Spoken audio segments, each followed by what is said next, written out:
Mempunyai makna ketika seseorang mengangkat tangan ke atas sebagai simbol kalau kita melempar, membuang segala sesuatu yang ada di dalam hati dan minda kita daripada perkara-perkara keduniaan ke belakang. Sementara kita menghadap kepada Allah Subhanahu wa taala, kita angkat tangan simbol membuang segala sesuatu selain fokus kita kepada Allah, dibuang ke belakang dengan mengucapkan takbiratul ihram. Cara mengangkat tangan saya sudah jelaskan, dan posisi tangan ketika berada di atas. Yang pertama, telapak tangan dalam keadaan terbuka menghadap kepada Al-Qiblah. Apa yang kita tahu daripada sunnah takbiratul ihram dilakukan adalah terbuka, menghadap kepada Al-Qiblah, sejajar dengan cuping telinga, dalam berada di atas bahu, dan sebut bersamaan dengan memanjangkan sebutan takbir Allahu Akbar.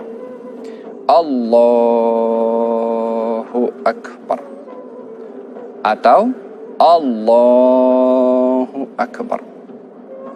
Yang kedua. Yang ketiga bermula daripada atas. Allahu Akbar. Terdapat beberapa riwayat yang diriwayatkan oleh Imam Abu Dawud tentang kaifiyah salat meletakkan tangan itu.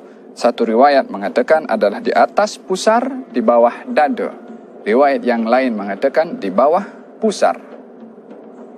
Posisi tangan adalah seperti mana saya jelaskan, dan berada di antara pusar di bawah dada ataupun di bawah pusar. Dalam riwayat yang lain dikatakan juga adalah tepat kepada dada dan dilekatkan ke dalam dada.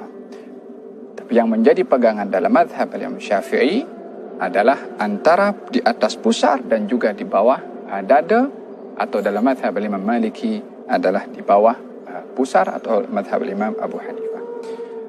Apa yang patut kita gunakan mata ini? Tengok kepada apa? Tengok kepada hadapan, tengok kepada bawah, ataupun tengok kepada apa? Kalau kita salat di Kaabah, di Masjidil Haram, maka kalau kita nampak kepada Al-Kaabah, mata kita melihat kepada Al-Kaabah dengan penuh mentakzimkan kepada Al-Kaabah. Tetapi bila mana salat di tempat yang kita tidak nampak kepada Al-Kaabah, maka kita melihat kepada maudhi' as-sujud. Tempat kita sujud itulah mata melihat ke tempat sujud. So, posisi tangan ketika ruku' adalah tepat di atas lutut dan jari-jari lurus ke bawah. Kalau diangkat dia menghadap kepada Al-Qiblah. Ini baru posisi telapak tangan ketika ruku'. Yang kedua adalah posisi badan kita ketika ruku' dengan leher kita adalah sejajar.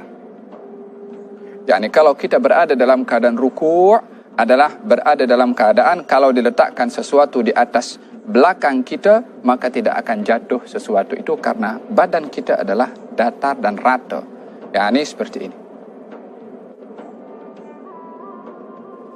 Posisi kaki ketika berdiri itu, baik dalam keadaan berdiri ataupun ruku', tidaklah terlalu lebar, tidaklah rapat seperti ini. Adalah merupakan perkara yang di luar sunnah kalau seseorang salat kakinya rapat seperti ini. Tidak pun juga terlalu terbuka. Hendaklah dia sederhana, yang agaknya kalau diukur dengan satu jengkal, itu adalah sudah mencukupi seperti ini.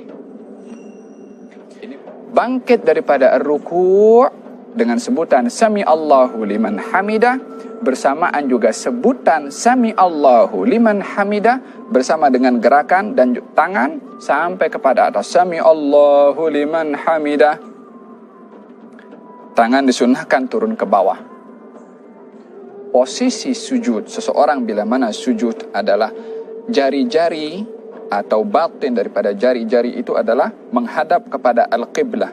Yani kerana kaki bukan berdiri seperti ini sahaja, tetapi ditekan sehingga jari-jari kaki itu menghadap kepada Al-Qiblah.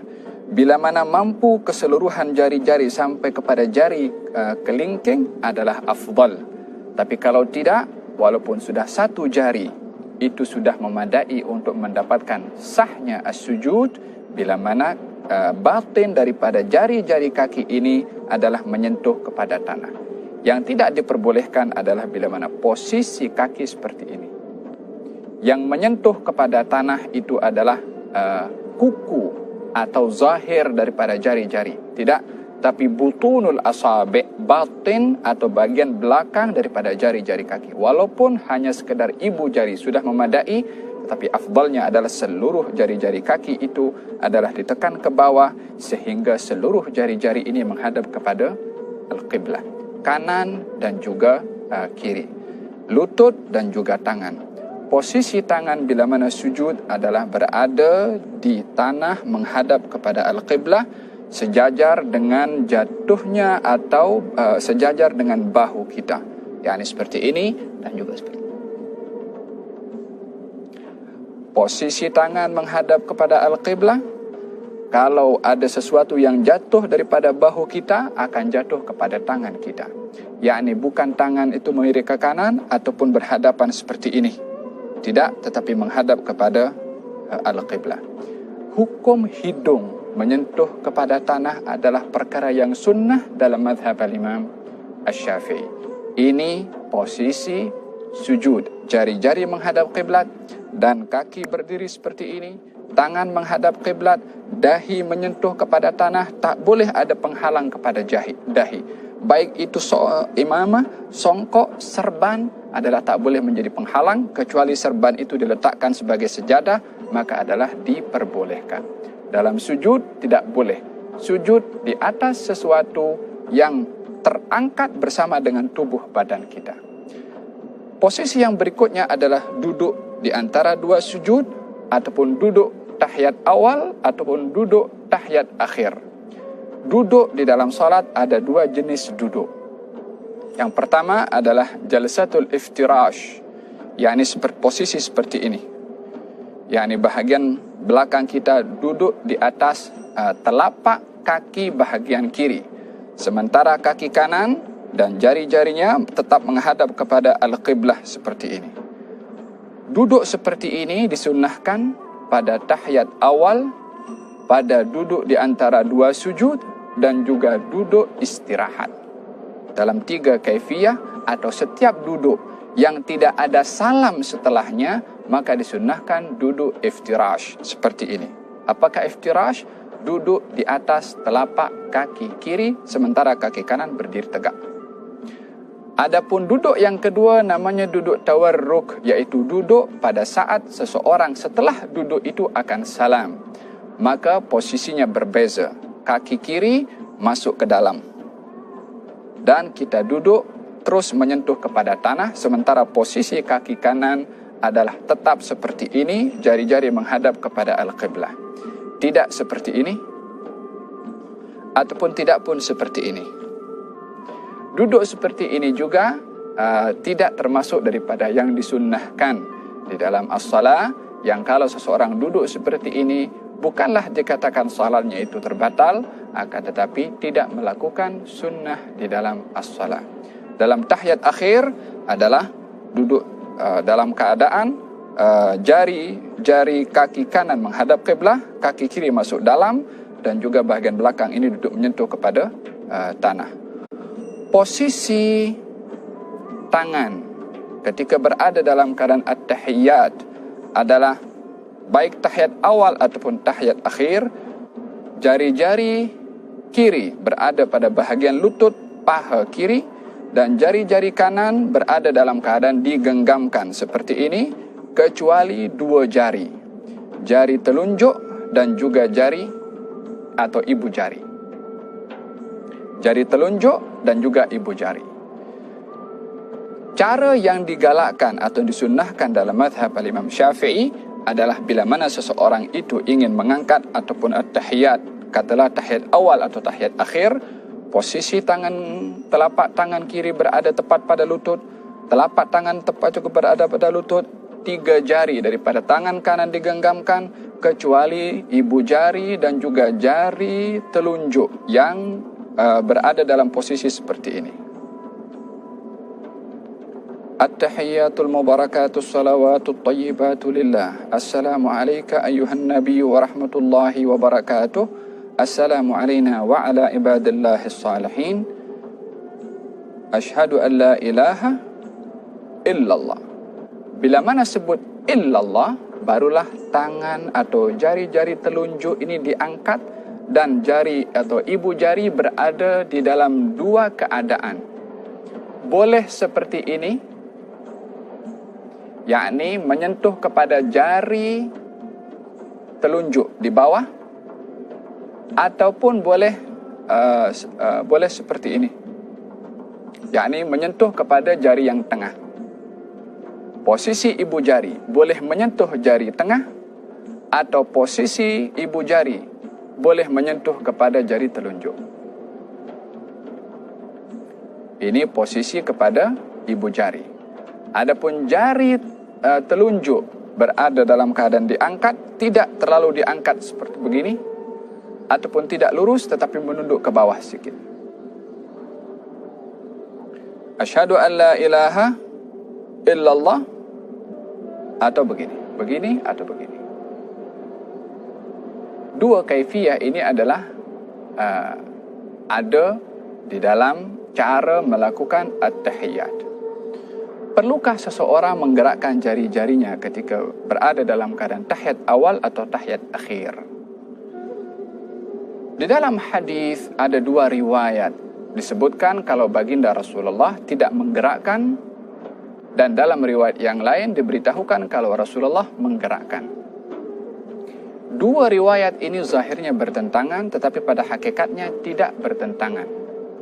Maksud daripada tidak menggerakkan dalam riwayat yang pertama adalah tidak menggerakkan berkali-kali. Maksud daripada menggerakkan dalam riwayat yang kedua adalah menggerakkan sekali. Yakni menggerakkan dalam bahasa Arab itu yuharriku. Yuharriku difahami dengan dua makna. Makna yang pertama, menggerak-gerakkan. Kalau menggerak-gerakkan, ini yang dipakai oleh sebahagian pandangan yang mereka bila mana tahiyat menggerakkan berkali-kali. Disebabkan memahami hadis itu dengan fahaman menggerak-gerakkan, maknanya lebih daripada sekali. Yang memahami hadis itu menggerakkan sahaja, maknanya sekali sahaja, daripada atas daripada bawah ke atas. Asyhadu an la ilaha illallah, maknanya dia juga pun menggerakkan. Maka dalam hal ini, dalam mazhab Imam Syafi'i, yang menjadi pegangan adalah menggerakkan sekali sahaja, juga sesuai dengan hadis Nabi Muhammad sallallahu alaihi wasallam. Bila mana selesai daripada at-tahiyyat fil alamin innaka hamidum majid, disunnahkan seseorang tidak terus salam, tapi membagi ruang sedikit. Fil alamin innaka hamidum majid. Bila mana nak mengucap assalam, assalamualaikum warahmatullah. Yani setelah sebutan kum baru menoleh ke kanan, dan setelah sebutan kum baru menoleh ke kiri. Tapi tidak bersamaan dengan sebutan assalamualaikum. Adalah tidak menepati kepada sunnah. Dan juga tidak perlu kita menggerakkan kepala berkali-kali. Assalamualaikum warahmatullah. Assalamualaikum warahmatullah. Gerakan ini bila mana 3 kali berturut-turut akan menyebabkan batalnya salat seseorang, karena perkara membatalkan salat adalah bergerak 3 kali berturut-turut. Jadi cara salam yang benar, assalamualaikum warahmatullah. Kembali kepada kiblat balik, assalamualaikum warahmatullah. Tidak pun daripada kanan terus menoleh ke kiri. Assalamualaikum warahmatullah. Kembali kepada kiblat, assalamualaikum warahmatullah. Hati-hati daripada dada bergerak ke kanan atau dada bergerak ke kiri, yang boleh menyebabkan, mungkin kalau bergerak sebelum salam itu sempurna, akan menyebabkan batalnya salat tersebut. Kalau seseorang menyebutkan assalamualaikum, batal salat seseorang disebabkan berpaling daripada kiblat sebelum dia keluar daripada as-salat. Semoga Allah Subhanahu wa taala jadikan salat kita salat yang sempurna dan tergolong orang-orang yang mendirikan as-salah. Wallahu taala a'lam.